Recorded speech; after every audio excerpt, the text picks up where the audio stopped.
너 유미지지.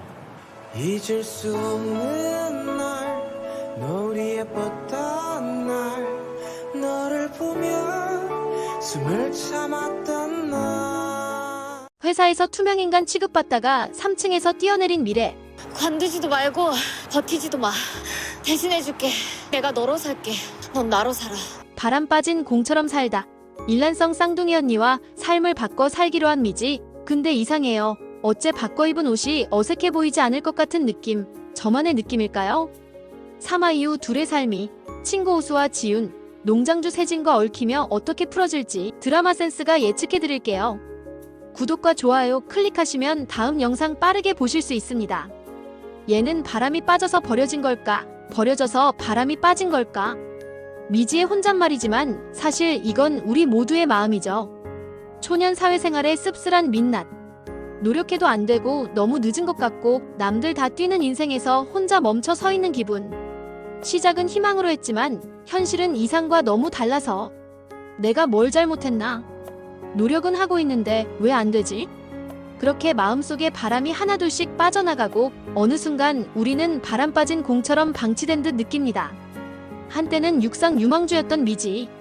전국 대회까지 나갈 실력이었지만 결승선을 코앞에 두고 넘어진 한 번의 사고. 그 이후로 그녀는 다시는 트랙에 서지 않았습니다. 시간은 흘러 지금은 고졸 청소 노동자.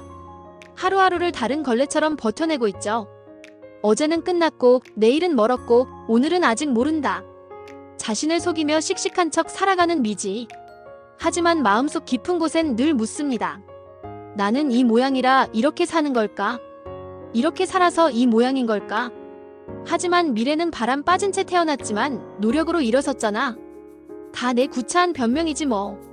자기 혐오와 자책, 그 사이에서 요양원에 계시는 할머니 간병을 위해 멀리 일하러 가지도 않고 언제든 달려가는 보기 드문 손녀 미지. 할머니는 두 손녀를 단번에 구별하는 유일한 분. 두 사람의 가장 큰 위로자이죠. 그리고 또 한 명의 주인공, 미래. 미래는 반대의 삶을 살아왔죠. 몸도 약하고 마음도 약하지만 속마음을 누구에게도 드러내지 않고 공부 하나로 버텼고 좋은 대학에 들어가 공기업에 입사했죠. 한때는 에이스였죠. 하지만 현실은 냉혹했습니다. 국장의 비리를 고발한 선배는 퇴사했고 그를 지지한 미래는 투명인간이 되었습니다. 조직의 공범자가 된 직원들, 자기에게 불똥이 튈까봐 누구도 상대해주지 않는 매일의 침묵 속에서 괴로워하던 그녀는 출근하는 것이 두려워 결국 3층 창문에서 일부러 떨어지려 하죠. 죽지는 않을 정도로 말입니다. 그리고 그걸 알아챈 건 미지였습니다. 왜 같이 떨어져? 어떻게 놔? 내가 네 손을 어떻게 놔? 미래의 손을 놓지 않고 같이 떨어진 미지. 울부짖었죠. 내가 어떻게 너 손을 놓아? 한강다리에서 투신하려는 미래를 찾아내고는 그래, 어릴 때처럼 우리 서로 삶을 바꿔 살자. 손가락을 걸고 서로의 삶을 뒤바꿉니다. 미래의 인생을 살게 된 미지.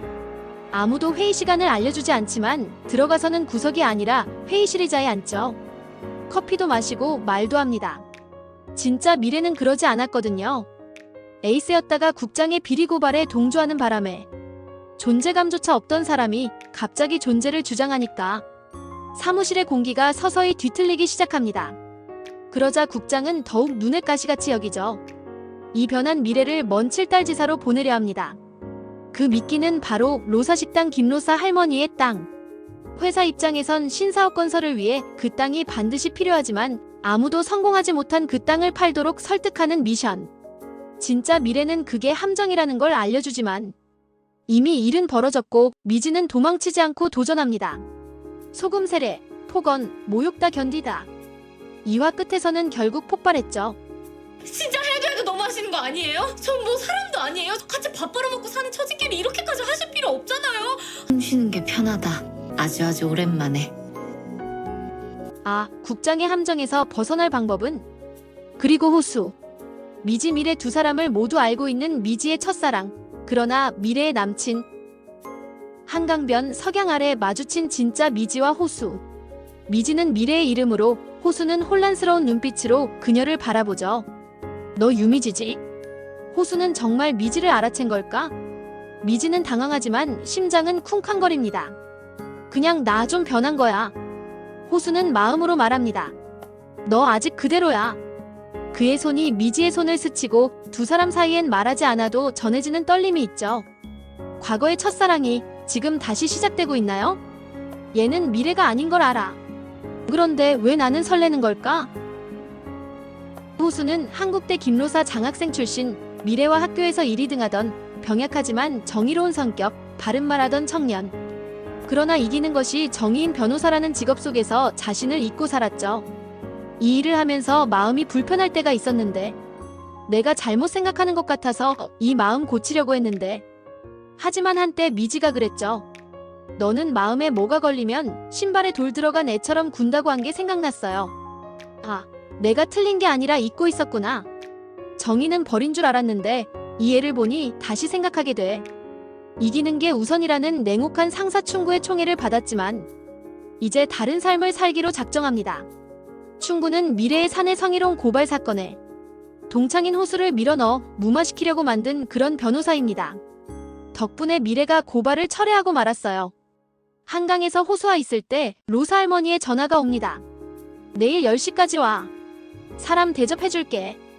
이제 이건 모두에게 중요한 전환점이 됩니다. 그러나 호락호락하지 않습니다. 국장이 건물주와 미팅을 어렌지하라고 해서 식당에 일찍 가서 청소까지 해주지만 절대 땅을 팔지 않는다고 하죠. 미지가 로사 할머니를 설득할 수 있을까?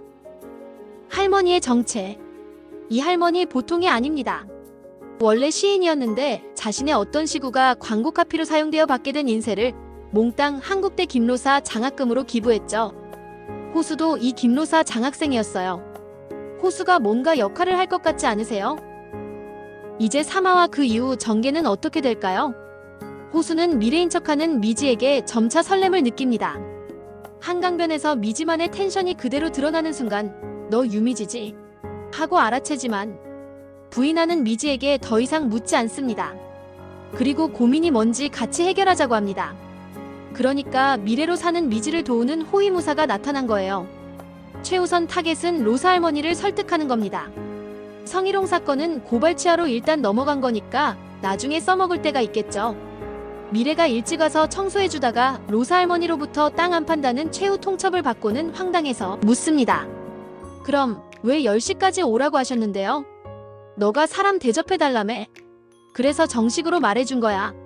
할머니는 돈도 많으신데 무슨 억하심정으로 이러시는 건데요? 할머니는 손녀도 없어요? 이거 안 되면 저는 저 멀리 시골로 유배 간단 말이에요. 할머니는 말없이 나가버린다. 이 설득에 실패하면 미지는 7달 지사로 유배 간다. 이건 마지막 기회다. 온통 현 시점 미래인 척하는 미지만 생각나는 호수. 호수가 지훈이를 불러내 미래와 만나게 한다. 대기업 제이카드에서 맛집 기획을 하는 지훈이는 미래에 대한 피해의식이 있다. 호수도 지훈이 먼저 관심이 있었지만 미래가 갑자기 끼어들어서 호수를 채갔기 때문이다. 미래인 척하는 미지는 당황스럽다. 호수는 아마 진짜 미래인지 확인하고 싶어서일까? 아니면 단순히 서울에 올라온 동창끼리의 만남을 주선한 것뿐일까? 아니다. 호수는 생각이 있다. 가짜 미래의 현 시점 당면과제인 로사 할머니 설득 작전을 시작하려는 것이다. 어려운 일이지만 승산이 있다. 첫째, 호수는 김로사 장학생이다. 로사 할머니의 애정이 있을 수밖에 없는 대상이다. 미래는 이 호수의 동기이다. 로사 할머니가 보기에 둘은 애인 사이로 보일 것이다. 근데 고집 피우면 저의 둘이 떨어지게 된다. 내가 너무 심한 거 아닌가 싶을 것이다. 다음은 지훈이다. 로사 할머니는 매출도 유명세도 관심이 없지만 지훈이 가진 음식에 대한 진정성 있는 평가와 진심에 이상하게 마음이 동한다. 유명세를 타서 도리어 식당이 번창하는 바람에 땅 팔기는 물 건너가는 건 아닐까? 지훈이는 미래를 도울까 복수할까? 한편 고향에 간 미래는 할머니에게는 들키고 엄마에게는 검정머리 염색 잘했다고 오히려 들키지 않는다. 딸기 농장에 가서는 자전거도 비틀거리며 타지만 곧잘 일을 잘한다. 그녀의 손에 묻은 흙은 새로운 시작의 흔적입니다. 서울에서 투명인간이었던 그녀, 고향에서 비로소 새로운 자신을 발견하는 진짜 미래. 유일한 피부치 할아버지 사망 이후 다 버리고 내려온 잘 나가던 도시 출신 농장주 세진이 그런 미래에게서 이상하게 자신과 닮은 도시 냄새를 맡는다. 듣던 미지와는 딴판이기 때문이다. 미영, 미주, 미래 번갈아 가면서 일부러 이름을 틀리게 부른다. 나름대로 플러팅하는 건가? 사마에서 딸기 농장까지 미지를 태워주면서 치근덕대는 미지의 전남친 경구에게. 이런 상황에선 전남친은 더 위험한 거 아닌가? 일 끝나면 제가 집까지 모셔다 드릴게요. 미주씨라고 슬쩍 마음을 드러내는데요. 진짜 미래는 세진과 엮이고 진짜 미지는 호수와 엮이고 바꿔 산 삶이 오히려 자기 옷같이 맞아가는 이 기막힌 현실. 내 속에 내가 모르던 진짜 내가 있음을 발견하는 건가요? 어차피 바람 빠진 나 아무리 해도 안 돼라고 생각했던 미지. 하지만 이제는 현실을 정면으로 마주한 채 서울의 민낯을 부수고 나아가기 시작합니다. 진짜 미지가 만들어가는 우당탕 초짜 직장인 미래의 모습. 직장인이라면 누구나 공감할 이 현실적인 이야기. 이 드라마, 그냥 드라마가 아니에요. 우리가 살고 있는 사회, 그리고 나 자신의 이야기입니다. 과연 가짜 미래는 7달지사 발령을 피할 수 있을까? 이 영상이 유익하셨다면 구독, 좋아요 부탁드릴게요.